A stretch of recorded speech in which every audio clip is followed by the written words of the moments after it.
All right, last video here. I'm grinding. Blah.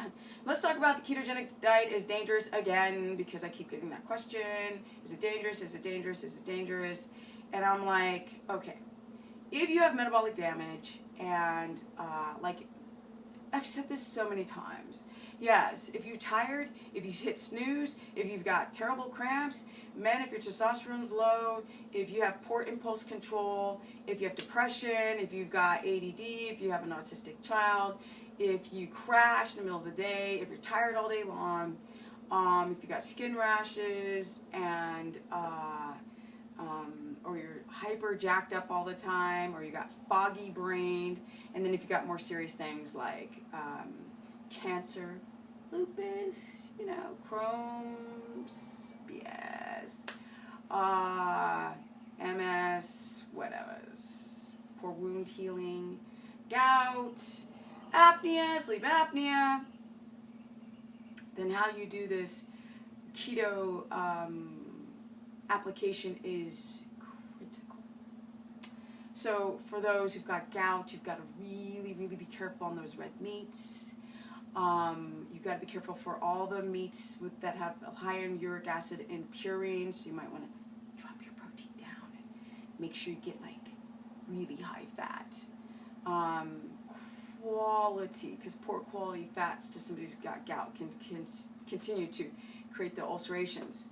Also, if you've got thyroid disease, Hashimoto's, you have to try to do the best you can to try to heal the thyroid naturally, because like the old Synthroid and even the Armour and these other like medications for the thyroid can make it a little lazy to work on its own.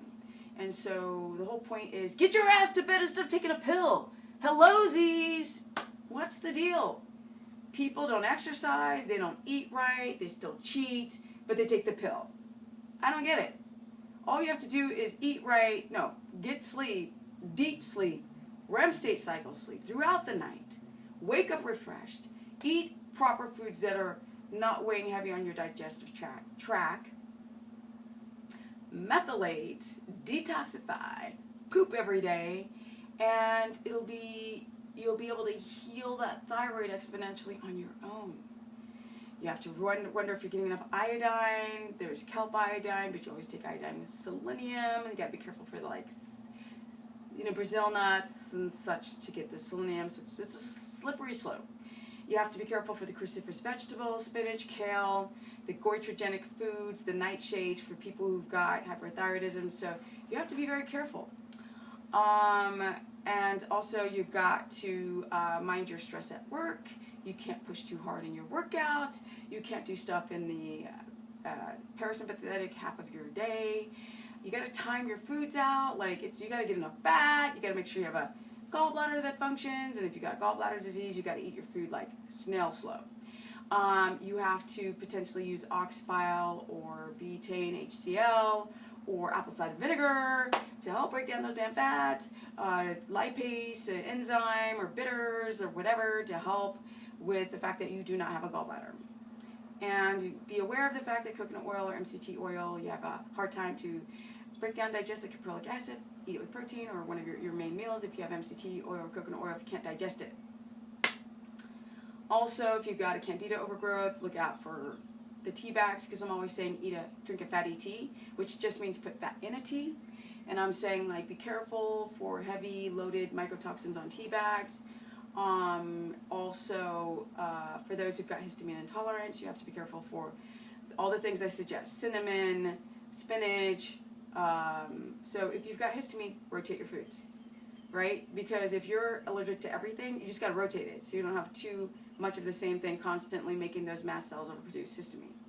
And that'll help heal the body with sleep. Yes, I know.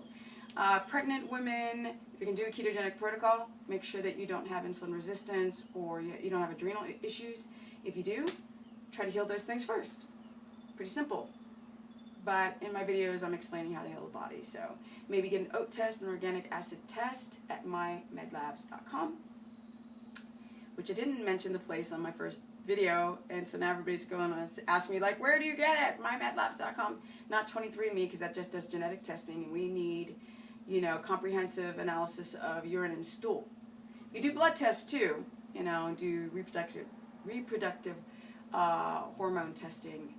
But if you don't have the money for that, just get your ass to bed really early and don't look at things in bed, and do diaphragmatic breathing and, you know, de-stress and meditate. Turn on some orange lamps instead of being on the computer. Those are the ways that you can do keto.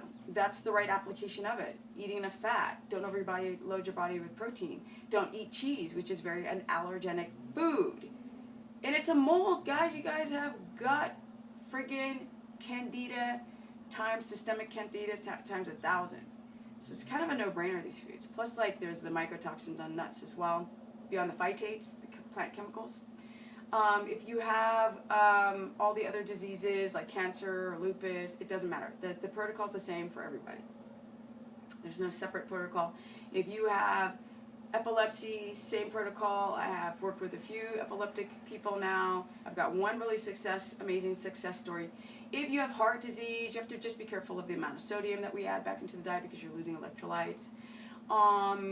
If you, fat is, people need to learn the difference between your triglyceride and HDL ratios, and also ask for things like an LDL small particle B test to test for your small particle LDLs, because we have two kinds of LDLs. We have big fluffy ones and we have small ones.